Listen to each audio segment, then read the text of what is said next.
Happy weekend. Welcome to episode 6 of Let's Talk Mental Health. Our topic for today is trauma. What is trauma?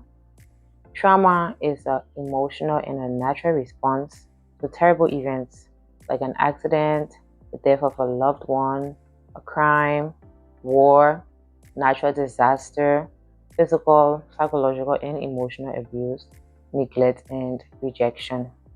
Trauma can happen to anyone and at any age, and you may have been in the same frightening event with someone else, but then your reaction may be totally different from the reaction of that person.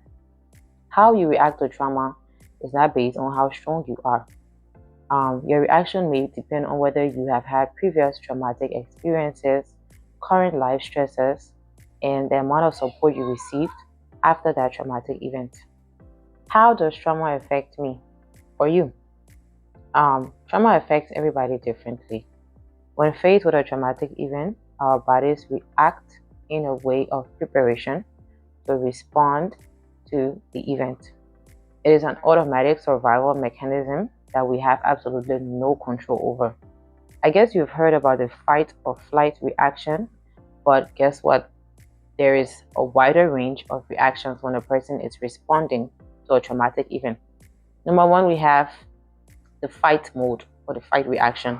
This is where the victim of the traumatic event tends to fight, to protest, and to be defensive. Then we have the flight. The victim of this traumatic event will run away or escape the event. Then we have number 3, freeze. And this is where the victim of this event will freeze automatically or is unable to make any decision or to even move their body. Then we have fawn. Fawn happens when the victim is trying to win over or try to please the person that is hurting them in this event. And lastly, we have flop. Flop happens when the victim is unresponsive, dissociates from their body, and in this case, the person can even faint in this traumatic event. Physically, you may notice your thoughts racing, your heart starts to beat faster, your breath becomes quicker and shallower, your sight becomes sharper, you may experience nausea, cold hands, and dizziness. These are all normal reactions to trauma. It prepares your body to react to danger, but it can be frightening or uncomfortable if you don't know why your body is behaving the way it is. Your body will usually return to normal within half an hour of the trauma. However, sometimes these feelings take a longer time to go away, even when the trauma is over. Our bodies and our minds get stuck in that danger zone, and it makes us feel like it is still happening even when the event is over. You may find yourself reliving the event through flashbacks and nightmares. You may constantly feel on edge, angry, upset, or guilty. You may have panic attacks.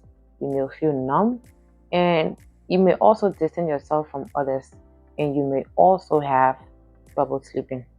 Trauma can make you more vulnerable to developing physical and mental health problems.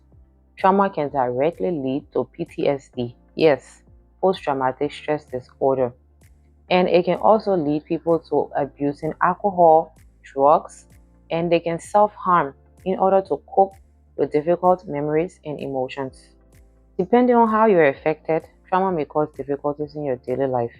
For example, it makes it harder for you to trust people, which can be a problem in maintaining friendships and relationships.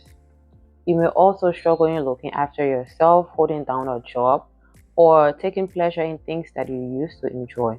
It also makes it hard to manage your emotions. You may react to things over the top, and your reactions may be illogical because you're responding to the threat in your mind, something that has passed and not to your current situation. How can we deal with trauma? Get support. It is never too late to get help with the effects of trauma, no matter how long ago it occurred. The next is active monitoring. Monitor your triggers, monitor your symptoms. The third point is go for therapy. Flashbacks and nightmares can be very distressing, so it will be a good thing for you to talk to a therapist or to a counselor. Next is learn ways to relax. You can do that by praying, meditating, or by listening to music. Talk to someone about how you feel. You may not necessarily tell them about the trauma, but you can tell them how you feel. Trauma or PTSD makes it hard for people to open up, so take your time. You're not in rush. And that is about it for this episode. I am Merva M. Smold, a clinical social worker. Remember, an informed mind leads to a changed behavior. Until our next video, adios.